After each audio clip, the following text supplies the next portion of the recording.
Lean Left, Lean Right podcast where spirited debates and open discussions reign supreme. Join hosts Rudy and Shemaiah as they fearlessly tackle the most pressing topics in politics and beyond, seeking common ground without sacrificing their passionate perspectives. Hey, what's up, y'all? It is Shemaiah and Rudy, and guess who we have today? We have a guest on the show. We have Teri Denise, and I'm looking forward to this, man, because like we always try to do, we try to let everyone have their, opinion. So first and foremost, how you doing, Rudy, and how you doing, Teri? I'm doing good. I'm just back for another episode, man. Another weekly episode here for here at Lean Left, Lean Right, man. How about you, Teri? How you doing this day? I'm doing well. It's a beautiful Sunday. I'm excited. I've been looking forward to this interview for 2 weeks.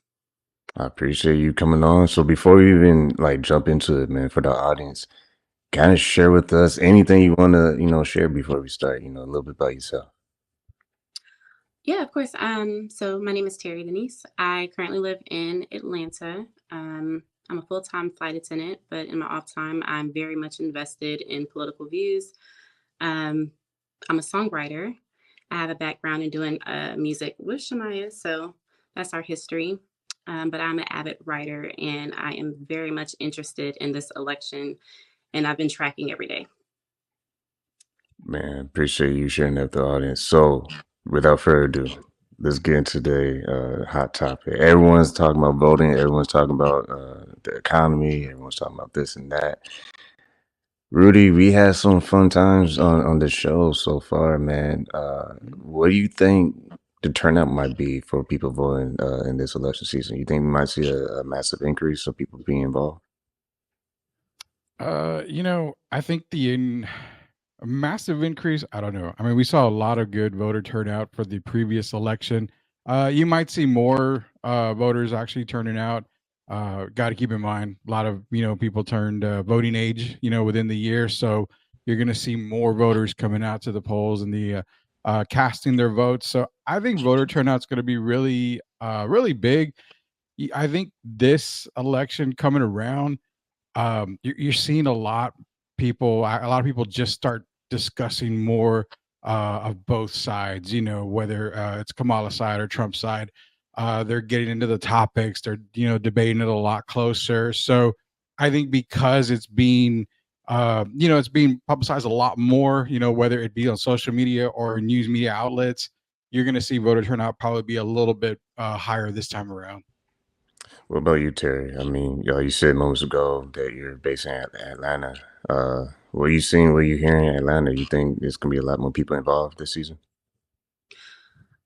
I think there'll be a lot of people involved. I've personally had conversations with people who have not participated in previous elections. They feel like their vote doesn't count, or it's just one person.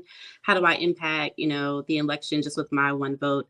And so I think that when you have that dialogue and you get a glimpse on the perspective that people have carried and compare, and you contrast it to right now where they understand is on the line, like, you know what, maybe my vote does count. If it's 5 of us that think that way, or if it's 10,000 of us that's adopted that, mentality in a state where, the former president called because he's trying to swing, the outcome of this particular state, and you understand just how small that threshold of votes was. It's like, wait, 10,000 votes can make a difference and impact this election. So I am going to vote with my single vote. I like that. I think too, it's going to be no one can predict the future, but I just have a gut feeling that more people that usually aren't involved will probably take a chance to say, you know what, I'm gonna cast my vote this time, and I think it's gonna be very close. I don't like paying attention too much to some of the polls because I mean, give or take, everybody can change their mind 0.5 seconds before they, decide who they really want to vote for. So I don't pay attention to the numbers on the polls, but I do believe it's probably going to be very close. I think it's very split, very close to 50-50 as far as who is going to vote for who. But my next question will be for you both, and I'll start with you, Teri. You don't have to share who you're going to vote for, but kind of give us your opinion on who kind of gives you a better how I want to phrase this? Who gives you a better outlook on what you want to see happen when it comes to economy, or you just pick a issue that you want to kind of dive into, and then I'll give my reaction as well. Yeah, sure. I'm comfortable disclosing. So in this case, I think for a person like myself, I've only been old enough to vote and participate in 3 elections. It's important to me to vote by policy rather than person. Sometimes you may not be a fan of a particular candidate, but it may serve you better. Um, Again, historically, you don't want to be a single issue voter unless that single issue is something that is so drastic that you just cannot live. You know what? I really like this person, but this candidate stands for this. So in this case, I will be voting for Kamala because of her position on Roe versus Wade. I'm personally affected by it. It impacts my life. So I like that. And if you don't mind, for the audience, kind of go even more in detail about what you just said there about how it affects you as a woman, because I feel like that's a good way for us to really uh, be open to understand your point of view. yeah, of course. So when Kamala said there are women bleeding out, in the parking lot because they are denied care, um, a lot of people don't know that I was one of those women. So I've never had an abortion. There are people who have this idea or theory that there are women who just want a recreational abortion, like, hey, let me just go to the chop. It's not the case. But I have been pregnant twice in my life, 15 years apart. And in both cases, I had an ectopic pregnancy. So, most recently, 2 years ago, I did go to the hospital and I was turned away and denied care because the doctor did not want to perform an abortion on myself, even though it was medically necessary. My vitals had to reach a level where you're almost, you feel like you're on your way out and you kind of start to make amends with yourself before that procedure was performed on myself. Um, I think that no physician should have to face or worry, is this an ethical issue or is there a legal question in order for me to save my patient? And from that situation, I was diagnosed with PTSD because of that fear of, am I going to get the care that I need in this circumstance? So you may hear that it's a small percentage, but I'm a part of that 3%. So it does matter to me. It matters to me emotionally. It matters to me mentally because of the therapy I've been in because of that circumstance. And it's also important to me because I am an IVF candidate. So we have to protect those rights.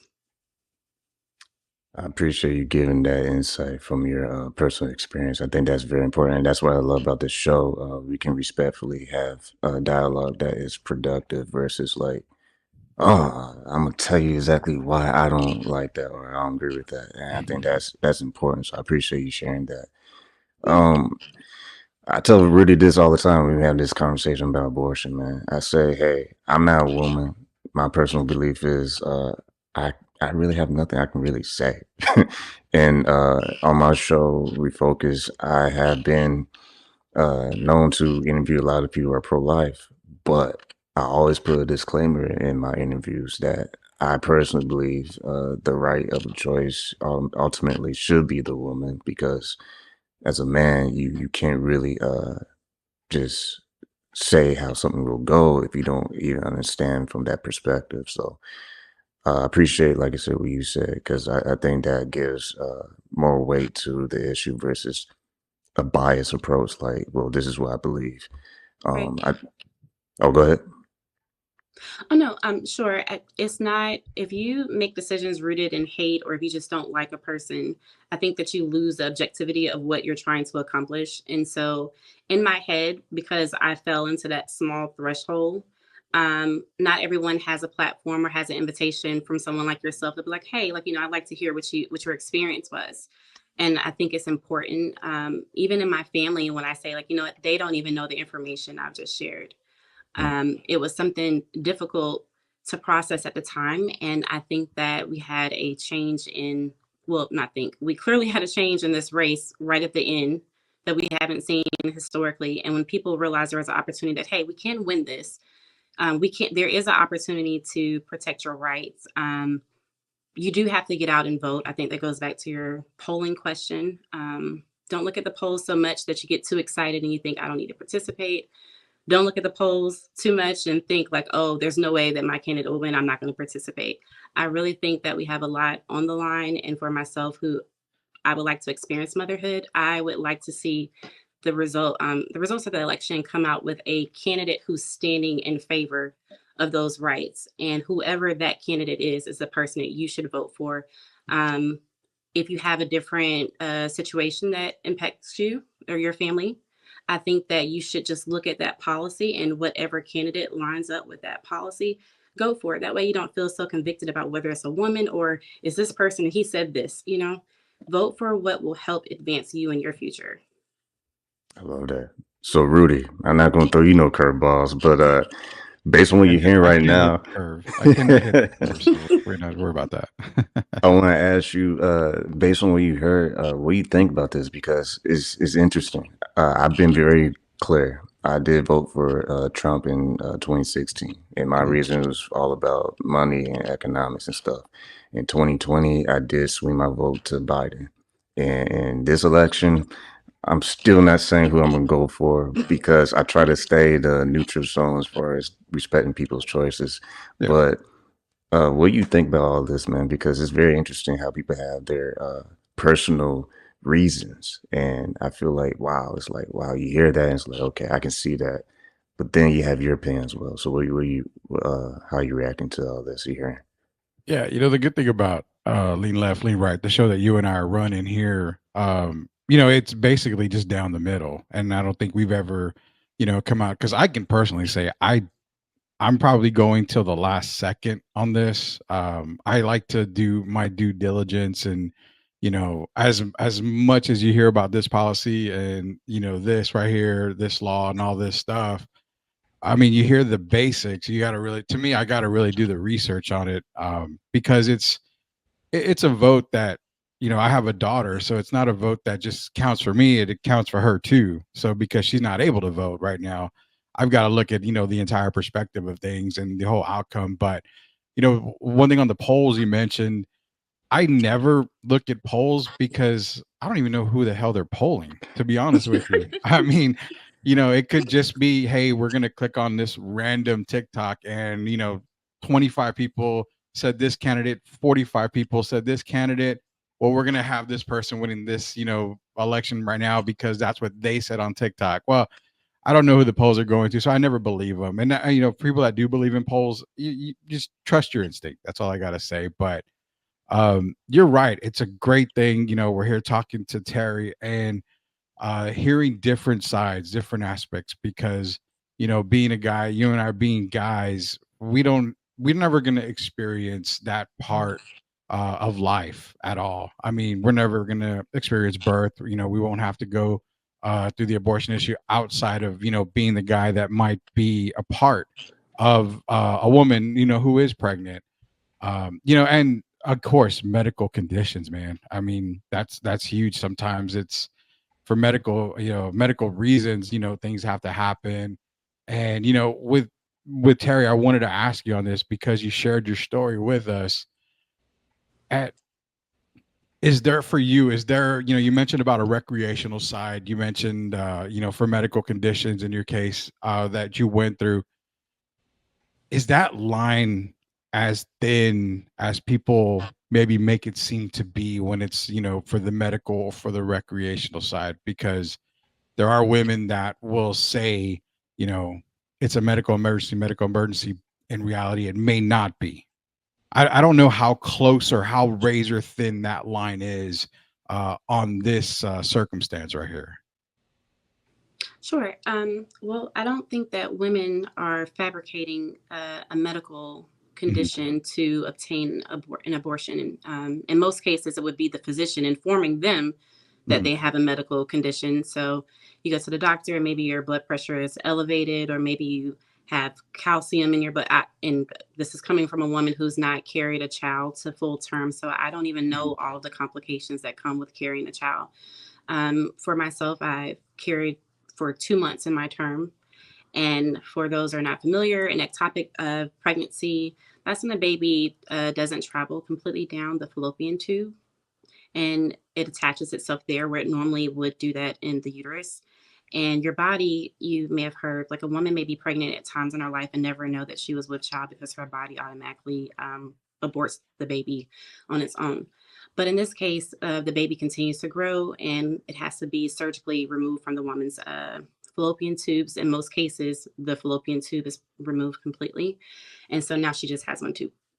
In my case, I experienced it both pregnancies. And so I don't have either tube.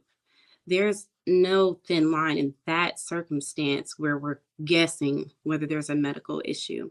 And so, and I can't really, again, because I haven't had any other experience outside of that one, but I know it's more common. At the point that in my situation, in my experience, when it was determined that there was no heartbeat, the dialogue went with the physician a little bit, something like I literally said to the doctor, "Sir, I'm in so much pain. Please, can you give me an abortion pill?"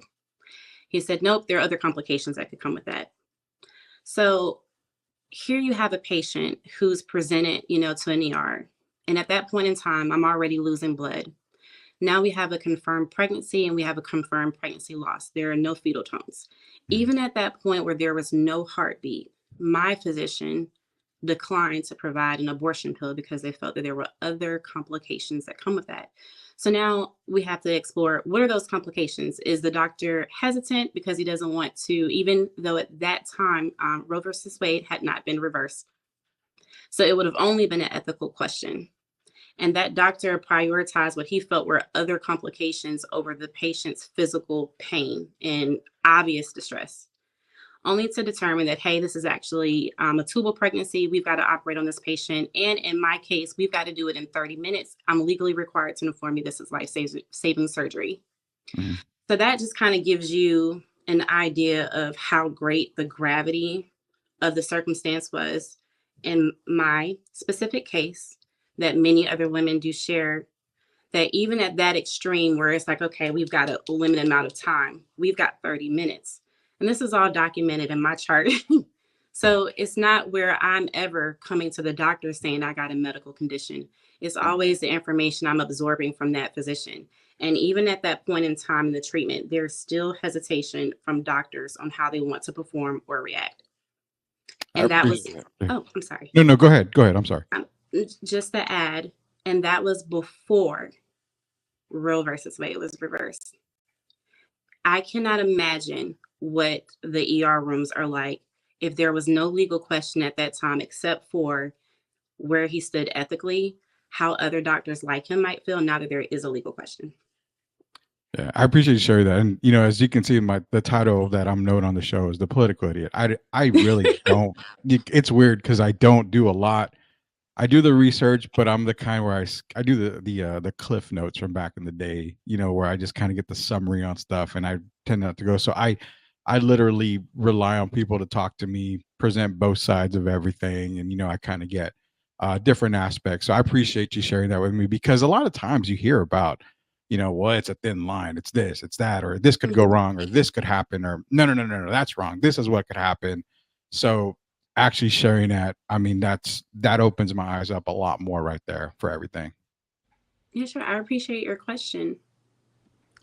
Man, this is I was expecting this to be a heavy episode, but I appreciate this because a lot of times we get caught up in like who's has a better argument, who's right, who's wrong, and I don't think it's absolute right and wrong as far as like who you choosing, Harris or Trump. Because to Teri's point, she has an actual personal story that is actually something that's affecting her personally. And I don't know about y'all, but that's a great example of why we have to have these discussions. Because if you just say you have an idea and say it's absolute and that's the lamb of the law, I don't know, that's a little reckless. You gotta have a little bit more discussion as far as how it affects everybody, because everyone's story is totally different than yours. And that's, I think, we forget about in these debates, is that it's not just your way or the highway. Like there's different ways we need to look at this and make sure that we actually are helping people and not just helping the ones that we feel are with our side. So, with that being said, let's talk about the economy, man, because that's a very hot topic. Everybody likes to talk about the high prices and all that stuff this season. So, for you, Terry, whose plans are you seeing could be beneficial for your pocketbook? Oh gosh. Well, I would say my concerns, or one of my concern, it's a single issue, with former Vice President Trump. And when he speaks and does interviews, because I watch all of them, I don't just watch one news source or so I can kind of get an understanding on what information is out there and exactly what position, because someone doesn't just take office by chance. I like to tell myself that. But I am concerned about his views on imposing tariffs. The dialogue that I've seen in certain interviews kind of express placing tariffs like on China, for example. And tariffs are not paid by the country that's like doing the exports, it's paid by the country doing the imports, which means that raising tariffs would be causing an influx on our economy here at home and not on that country. Um, those are concerns for me. But the other side of that, I think, when we're talking about the economy and we're looking at Kamala, in my opinion, her focus on the middle class. So I think that if you're rich and you have to pay more in taxes, and if that's being caused because of, in my example, tariffs, I don't think that another 10,000 a year hurts you. But if you make 35,000 and you have to pay higher taxes, I think that in my head, I'm going to lean towards the party who's looking to give those tax breaks to the middle class, because that's how we build up our upper class anyway. I don't think that you want to stay stagnant and stay there. That's how you become higher upper middle class, and then you can go to higher class. But that's where I focus on when I think on that topic of the economy. Well, I'm gonna put my 2 cents in because I know people get mad at me. Why don't you just say your opinion? Say how you really feel. Well, I will. I will. So I told y'all earlier I did vote for Trump in 2016, and for me personally, it was just about the economy. And I was like, well, are they gonna help a brother? Are they gonna help a sister? Like, who's gonna win in this? And I feel like he was a good pick for the country in 2016. And one might ask, well, then why in the world did you switch your vote to Biden in 2020? Well, I have some personal reasons. I actually had a good conversation with Rudy over the weekend about this. The situation that happened with George Floyd. I won't go into super details, but I'll just say that regardless how you feel about the situation, me personally, I was like, you know what? I did agree with a lot of things how it was handled as far as some of the reactions that were made on, the news and people that feel have power to address the situation. I feel like they just kind of, you know, just push it to the side. And I was like, you know what? That, including some other things, had me swing over to Biden. I'm a person that kind of just swings to I feel might be the best solution for the, you know, the culture of the country, not just like, are they blue or red, but are they actually going to do something that's going to actually have a positive, influence in the country. So to land the airplane finally, the way I see the economy is whoever is going to help people with resources is the one I want. And I know you burn it. Just say it, spit it out, Shemaiah. I see things that Trump wants to do, and it's like it kind of gives me the itch of 2016. Like, all right, maybe he really wants the best for America as a country. But then, you look at Harris and what she is presenting, what she wants to do for the middle class. It's like, well, there can be two arguments here. You can say that the rich companies are going to pay it down to the employees, or they might just, play everybody and they go to the, nice vacations in Vegas all the time. And then, we don't get that benefit. I'll be honest, man. I know you like just shove and spit it. I am leaning Harris. But part of me does see things that Trump wants to do things to put America first. And I don't always see that as a bad thing. But I will say this as breaking news on the podcast. I am leaning on Harris, but I'm also watching Trump. So I hope that's good enough for y'all because, May I ask a question? Sure. Yeah. What are the three, because you said the economy and you said resources. What would be the top resources that you would like quantify to make that decision about a candidate? Yeah, number one would be, are you going to add any kind of benefit to where the consumer is not getting the bill? They're not, all the high prices not being passed down to the consumer to just eat up, because if you do raise taxes on companies or whatever, well, they're going to pass that cost to the consumer. Like they're going to be like, all right, well, good luck. Because, now that we have to pay all this, guess what? You're going to have to pay us, even more. So I feel like however you slice it, if companies get a break, they get a break. If they don't get a break, then, it's going to affect everybody. I feel like whoever's in the right place, right time with their heart and mind, whatever, they're going to try to do the best thing that they can possibly for the consumer. But there's just that other side is like, you know what? We're just going to use the system to benefit ourselves. So I'll say this right now in this moment. I see Harris fighting for the little guy a little bit more than I see Trump. But I do see him maybe giving companies a chance to have a break, and good companies will pass it down to employees and give them an upper hand to, grow their, future and all that. But it depends on what actually happens. You know what I'm saying? Because it's like, okay, if Trump wins, great. Now what? Right? If Harris wins, great. Now what? They both will have to keep their promises. But I think it's bigger than just those individuals. It's a whole team of people behind the scenes that are influencing what they are going to do. So that's why I see it. Like it really just depends on what promises they keep. Because at the end of the day, we're voting by their lip service. But at the same time, are they going to keep those promises? True. I never thought you would announce where you were leaning, though. That's a surprise. So I didn't say vote. News. I didn't say vote. Oh, this is breaking news. I didn't say vote. I said for the economy.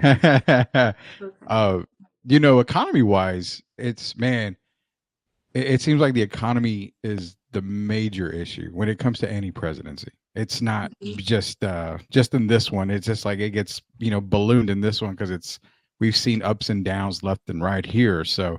And I feel old because the very first election I was able to vote in was in 2000. So I graduated in 97. So yeah, I'm the old guy here. But my history on it is, I was brought up as Republican only, and for one issue only. And this is the only reason why, was because my dad was a civil service employee in the armed forces. He worked at Kelly Air Force Base locally in San Antonio. So you saw more bases closing under a Democratic government than you did a Republican. So I was always taught, well, Republicans are going to take care of the military, especially the bases. They're going to keep them open. They know, that they're important.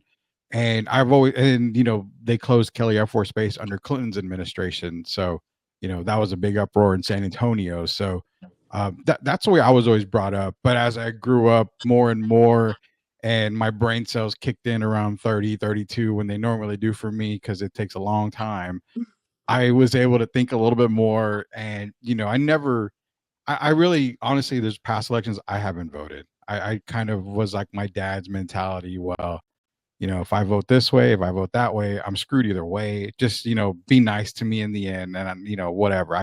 I'm a chameleon. I'll adjust and I'll adapt to whatever. And that's kind of the way I still look at things. No matter who's in office, you got to adapt. If so and so's in office, then prices come down. Well, guess what? Prices come down, but other stuff is affected to where if this person's in office, prices go up, but something else is affected to where it's going to benefit you. So either way, I feel you're gonna benefit somehow, somewhere. It's just kind of an adaptation process. But um, you know, it's weird because we never really get an answer. When a president comes in, it's like, I've got to clean up this past president's mess. So I'm doing this. And then when they are out of office, well, I've got to clean up their mess. And this is what.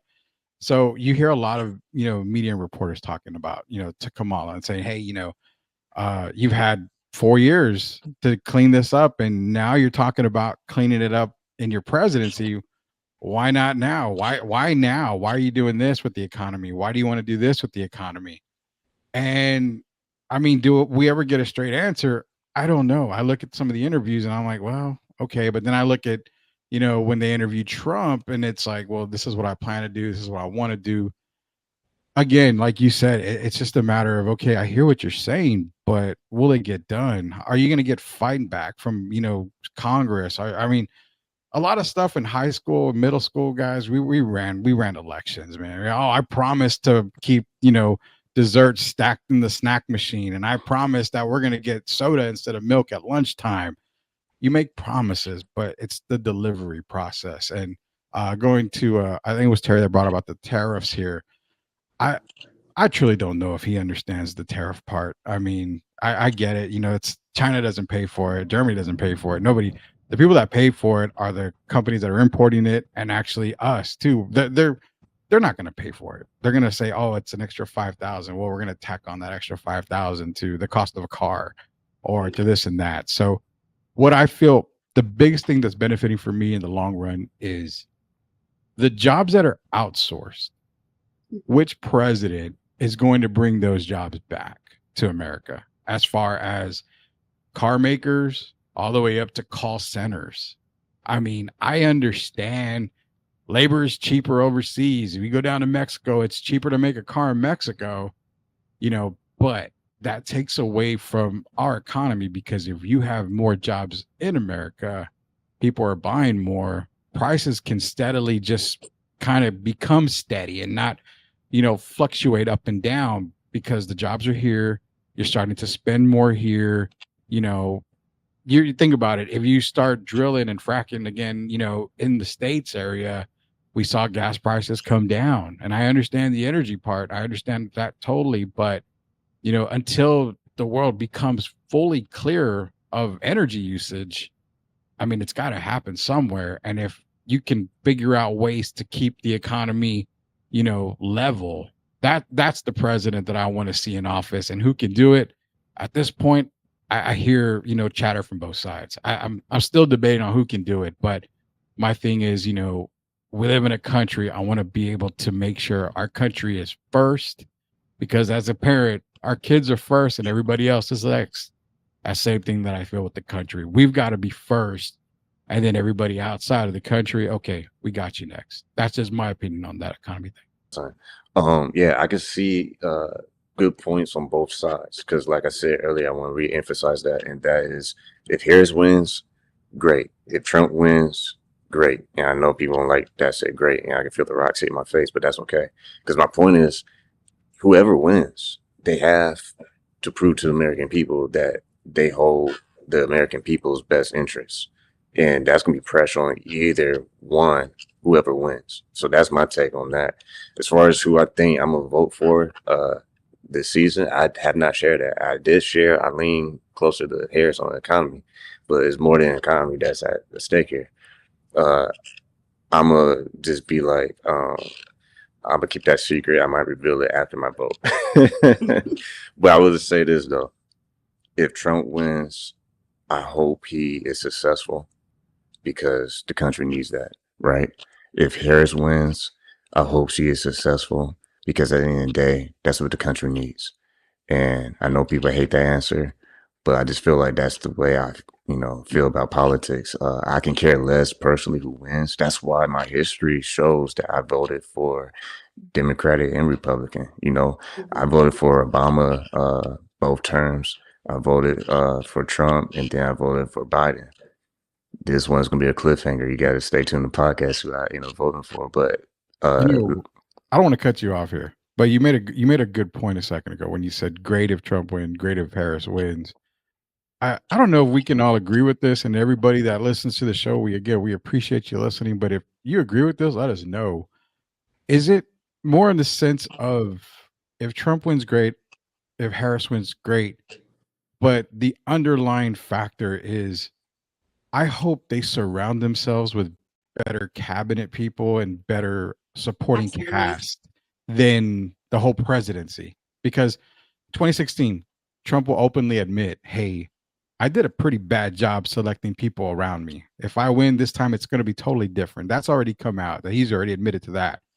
But with Harris having a lot less experience on a lot of stuff, I think for me, it's like, this is where I wish we could get the president, the candidates to let us know this is what I'm thinking for my cabinet, for my support system, because then that could swing a lot of votes either way. Because then it's like, okay, if I know you're not doing a great job, you're not making all the decisions, you have these people backing you. I love these guys and I know they're smart. I know they're going to make it happen.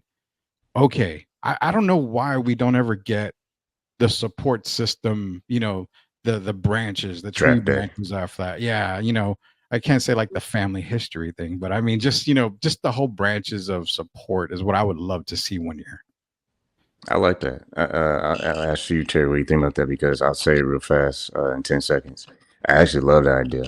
If we had a preview on who Harris will pick to put on her team in these positions, whatever, and then had the same thing with Trump, I think people be really clear on who they want to pick after seeing that.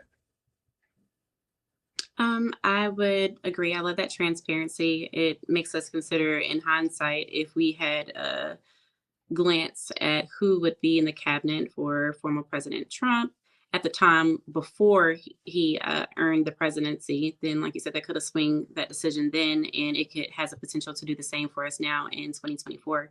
The word that Rudy is branch. I just wanted to hop off a train there really quick and just state that it's very important that we also, again, whoever you're supporting, you have to have the House and the Senate. You can't just have your guy in there arguing with you don't want a Republican in the House that as a president, excuse me, but the House is blue. And then you're frustrated with, the candidate that you selected. He didn't do anything that he promised. Well, you can't accomplish anything unless you vote down that ticket. So if you support Harris, then it's very important to know that we can't just show up, and we have to show up in the primaries. We have to show up in our local districts. You have to continue to vote for the people who are in agreement with her policies to actually see them executed on our local levels. The other thing I wanted to circle back to is just a reminder that the vice president does not enact law. So that expectation of Harris, why didn't you do this already? Why are you only doing it now? Well, she's running for a different office now. So we can't compare apples to oranges where we have a formal president who occupied an office and a vice president who's running for that office saying, well, why haven't you accomplished it? She's running for that office. And on the economy, just whoever you support, and this is how I approach this conversation, just very gently, with people who are interested. Again, just think policy. If you have whatever personal conviction about a person, he said this, this was derogatory. I don't agree with this, but I like the way he does this. If that is such a distraction, just focus on the policy. Think about Board of Education. What candidate supports that? We want a better economy. We need people to be educated. Think about the Food and Drug Administration. We want a stronger economy. We need a agency that regulates those companies that produce those meat that goes to the market. If you've ever seen a video of like a harvest farm with cattle and the conditions that some of those farms animals are in, So now you go to the store, you're trying to buy eggs. You just want to scramble an egg and you see cage-free eggs. Why is it so important to make this distinction now that these chickens were free chickens? Like, is it the stress hormones? Is it how they are regulated? Or is it, this is how the government requires it, but this is our personal standard, so you should purchase from us? We don't want to abolish the agency that regulates even those, the companies that make just the basic standard. What is the basic standard? Like, how many animals have to be sick, or how many have to be okay in order to pass when an FDA inspector comes there? So I think that more of us who may, because I'm not informed in every area. If we sit down and talk about the economy, I'm certain it's a lot of things you could outpour on me. I think that we build each other up to make informed decisions by speaking on the areas that we do know. And what exactly does it mean to get rid of the FDA administration? And is there a candidate that's running currently for the office that wants to abolish this? And if so, then why? Is there a candidate that wants to abolish the board of education? Is that even such a thing? Wait, well, which candidate is doing that? Stop thinking Democrat versus Republican. Stop thinking male versus female. Stop thinking white versus black. Which candidate is running to support you, your household, and what you see for your future if you have children? The housing market, that's important. Who is going to help make housing more affordable? My rent, I just renewed it, but I'm paying $1,400 for a 1-bedroom. I would love a mortgage, except getting a mortgage isn't as attractive as it would have been back in 2021 when someone was getting an interest rate for 2.1%. So how can we get back to the days where I don't have to sell my arm and my leg, and I don't have to work 3 jobs just to afford a house? So if you think about the economy, healthcare, how is it going to be affordable for people? I have lupus. Like, are we going to reverse the law that says that companies can, withhold insurance coverage for me because I have a pre-existing? And does it matter more when I realize that my friend that's sitting next to me actually suffers from a hidden illness that I would have never known if they didn't disclose it to me? And I actually do want Bob to live a little bit longer. So can we please give him health care coverage too? So that is a community way of thinking. I think that is an objective way of thinking, like, Board of Education, housing, what do we say, FDA. If we're considering gas prices, I think that to Trump's credit, that was what made him so attractive in 2016. The whole America First actually was borrowed from a former president. I don't remember which president, so I'm not going to state that. But I do know that it was attractive because the idea, like Rudy said, bringing those jobs back to American soil, producing more jobs here. When you have the idea of making it more attractive for companies to house their facilities or warehouses here, what tax breaks do they give their employees that would make them even want to bring it back to America? I think that we can't ignore how, he was able to build his campaign, and how do you appeal to his demographic? You have to kind of borrow from those things that made him attractive to those voters as well.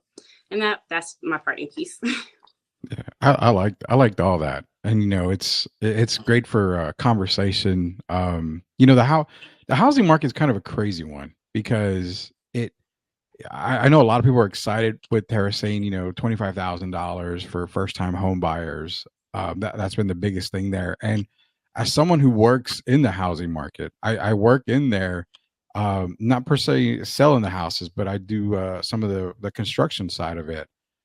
It's kind of it's an attractive statement to say.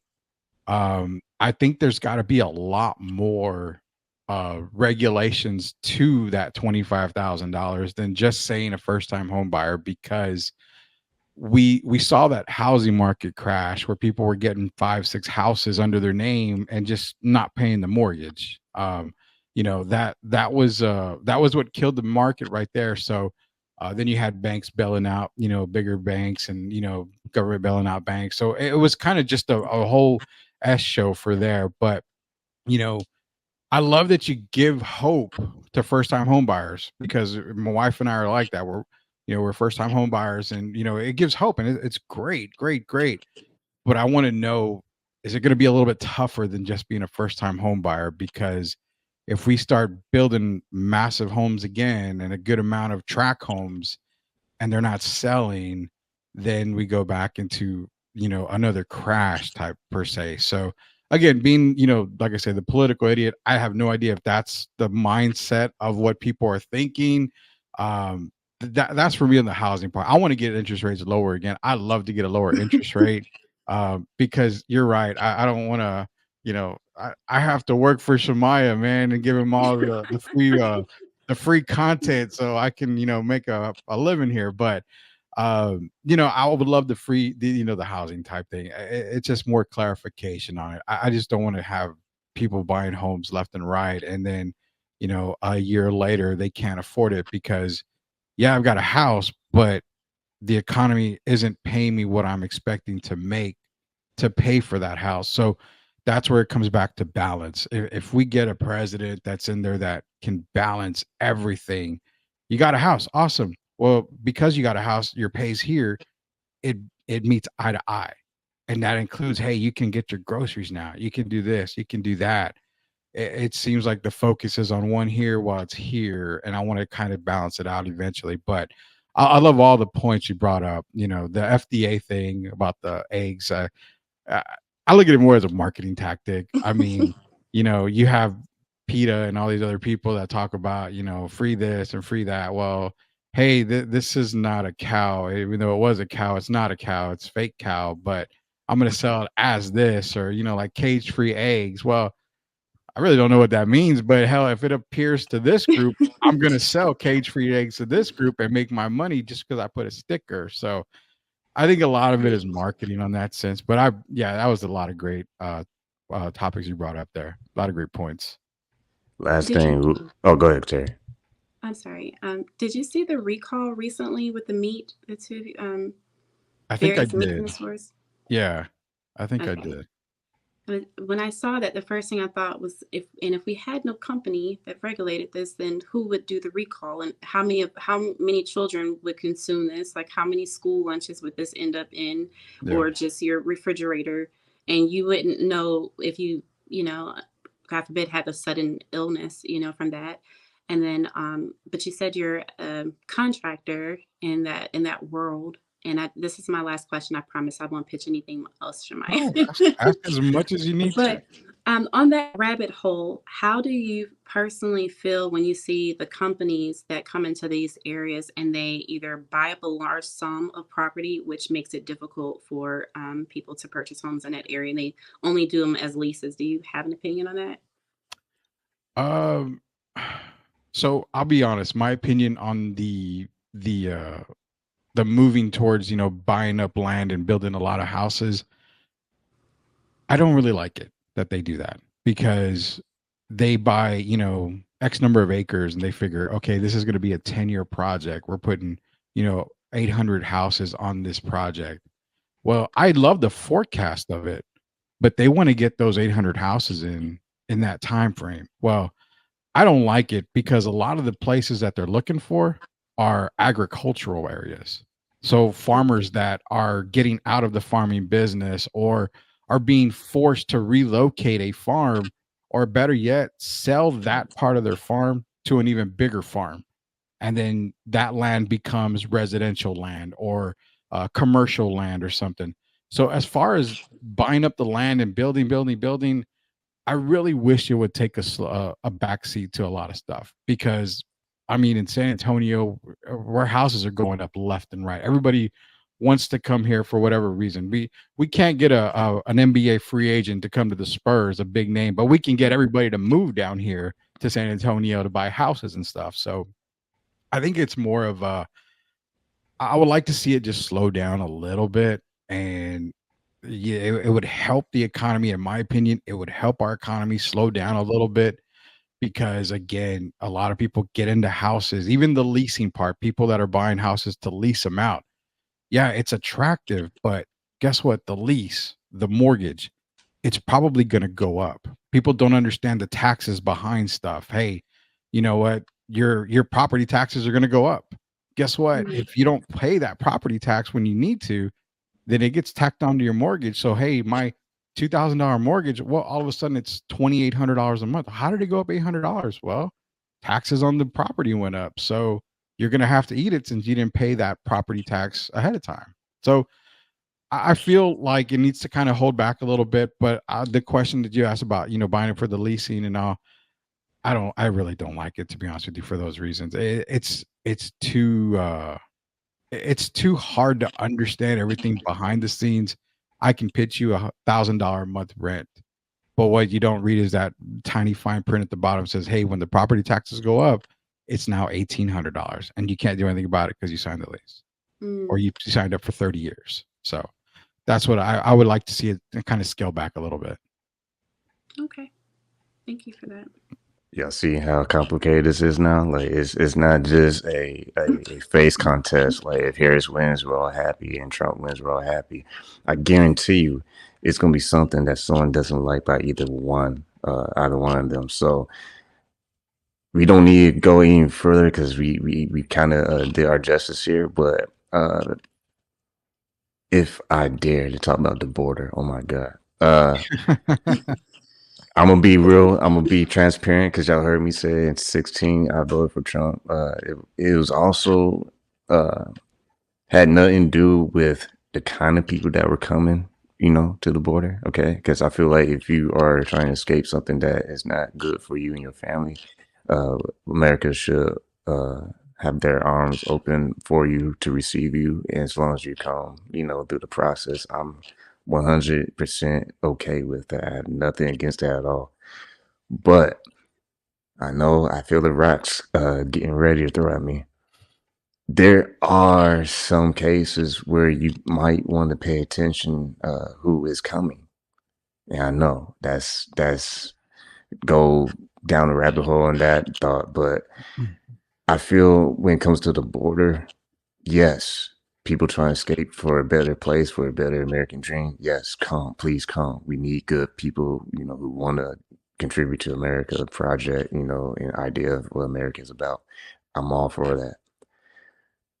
But in all caps, if there's some things that are not really great with the process, isn't it like okay to tighten up that process just to make sure that we are not just allowing it to happen? And I know that's gonna be crazy, but I'll give credit to the point that has been made, and that is the Republicans dropped the ball when the Democratic Party leaders had a proposal that was bipartisan to kind of, address those issues. So I will give credit to that part. But real quickly, I want to get an opinion from Terry and you, Rudy. What do you think about this whole thing about the border? What are your thoughts? You can go first, or I can go first. It's totally up Go to for you. it. Me? Okay. So, um, I feel, hey, man, America's land of the free, home of the brave. Everybody should have an opportunity built. It's it's a great place to live overall. I mean, don't let a lot of people fool you in that. It is a great place to live. There's a lot of opportunities here, but I also feel like I mean, great grandmothers and grandfathers, they came from Mexico. A lot of them were born in Eagle Pass, some across the border, some, in America and Texas, Eagle Pass. So, I see both sides coming over, and a lot of them, they all came over legally. I mean, they all did the paperwork. They all did what they had to do. And I've always been one that vet everybody that comes in somehow. I mean, you got to be able to vet people that come across, and not sense of, because, oh, you hear, oh, they're taking our jobs. And oh, you know what? There's some jobs that people don't want to do, obviously.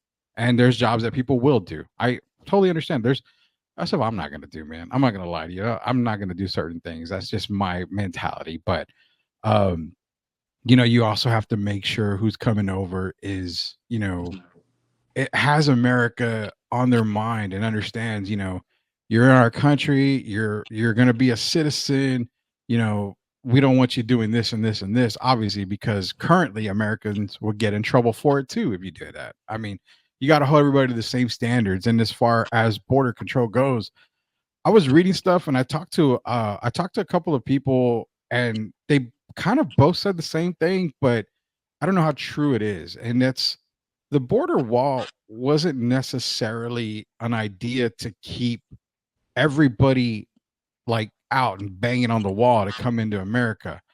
It was actually more on the border patrol side of security, as in cameras, access points, stuff like that to help, if there's certain situations going on this side of the country, on this side of the border, they're able to see it, with their own eyes through cameras and stuff like that, which I know people say, well, they can put up a tall pole and then have cameras on there, stuff like that. So I was told a little bit that the wall was a lot of it was more on the secure side of being able to help Border Patrol get access points and get to certain areas. And what something's going on here, it's going to take us 25-30 minutes to get there, but we have it on camera what's going on and stuff like that. So again, who you ask, who you don't ask, I that's just what I read and I heard from a couple of people. But as far as border control and border safety, I mean, it's huge, man. And you know what? Stop with just the Mexican border. That's all we ever hear about. It's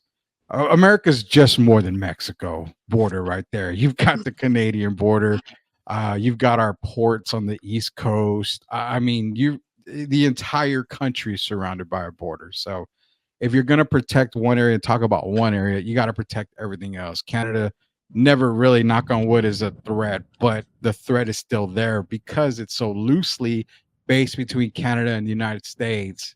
Sometimes it's easier to come that way. So you got to do it across the board. That's just my opinion. I get tired of the south border part. There's borders all over the place, man. You got to protect everything. Sure. I think that immigration and the border issue are not monolithic. They're not the same.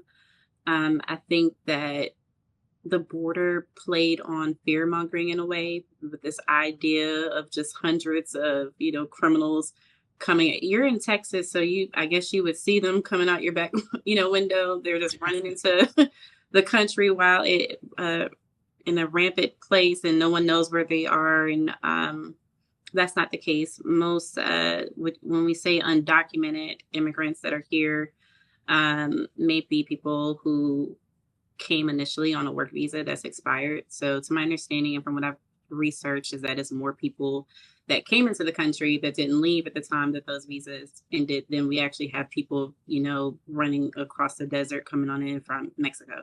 And like I said, it's more than Mexico, but that's all we hear about is Mexico. Apart from that, you just said a keyword, the port. I'm more concerned about the amount of people that are in shipping containers attempting to enter our country illegally when we should have a process that does welcome refugees and gives them a place. If they're coming to work, I don't think that's a sin against the heavens that they're coming to this country to be law-abiding citizens to actually contribute to the economy, paying taxes and to own a home. I don't think home ownership for immigrants would keep me out of being able to come into my one-bedroom apartment or buy a house myself. I think that helps the economy, and that's my opinion. But the people in the shipping container, and it does happen. I have a TWIC card myself that they attempt to come for a better life. And I think that we should have a program that allows them here, even if we can't accommodate them in the region that they may initially arrive in. I think that would help remedy the process. And maybe we wouldn't have so many people maybe being smuggled into the country if we had a better process to come in legally. That's good, man. Well, I think we did it on Lean Left, Lean Right podcast today. We had Juliana having Teri on today as a guest. And man, really, I think we did due diligence. Maybe we could probably take a vacation. We've been kind of busy lately with a lot of stuff. So I don't know, man. So taking a vacation tends to take the momentum away. So I'm up for everything, man. You know that. Awesome, man. Well, we'll definitely keep this going. I want to say lastly, anybody out there, if you think that your vote don't count, maybe kind of consider just voting, man, because at the end of the day, it is your right, and no one's telling you who you have to vote for. I know people have been begging me to say who I'm voting for. No, I'm gonna give you clues. There's things I like from both Harris and Trump. But I will say this, breaking news, Rudy, because I said who I'd like on certain topics. But as far as who I'm gonna cast my vote for, I'm gonna make a promise. I'm gonna reveal that after voting day. All right. That's my promise. And I will explain why I cast my vote a certain way. So if that sounds good with y'all, I'm going to hold up to that promise. I can't promise that because the way I work, I I'm going to go probably will witness fall protection. asleep and I won't wake up. I'll forget to vote and be like, oh, God, well, I don't know. I voted for whoever else. I don't remember. I'm going to put a paper bag on my face so you can't necessarily say it was me. Well, if they say you and me on here, they're going to know it's you. I mean, I can't really, go across anything like that. But yeah, no, I want to say, first of all, I appreciate Teri for coming on. I mean, Oh, thank you. it's kind of, it proves the fact that, you can always have, especially on our podcast. I mean, the platform's there, we keep it real, but you can always have great conversations.